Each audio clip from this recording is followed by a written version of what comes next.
ஓம் நமோ வெங்கடேசாய. இன்று ஆனி சுவாதி. திருவல்லிக்கேணி ஸ்ரீ பார்த்தசாரதி பெருமாள் திருக்கோவிலில் நரசிம்மருக்கு பிரம்மோற்சவம் நடைபெற்று கொண்டிருக்கிறது. இன்று மாலை பிரதோஷ வேளையில் சுவாதி நட்சத்திரத்தில் நரசிம்மர் இன்று சிம்ம வாகனத்தில் சேவை செய்வது சிறப்பான ஒன்று.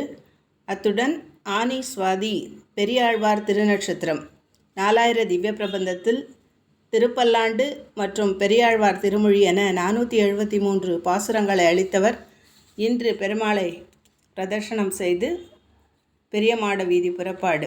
பல்லாண்டு பல்லாண்டு பல்லாயிரத்தாண்டு பல கோடி நூறாயிரம் மல்லாண்ட தின்தோள் மணிவண்ணா உன் சேவடி செவ்வி திருக்காப்பு அடியோமோடும் நின்னோடும் பிரிவின்றி 1000 பல்லாண்டு வடிவாய் நின் வலமார்பினில் வாழ்கின்ற மங்கையும் பல்லாண்டு வடிவார் சோதி வலத்துறையும் சுடராழியும் பல்லாண்டு படைப்போர் புக்கு முழங்கும் அப்பாஞ்சசன்யமும் பல்லாண்டே என்று பெருமாளை பல்லாண்டு பாட பெருமாள் இன்று சிம்ம வாகனத்தில்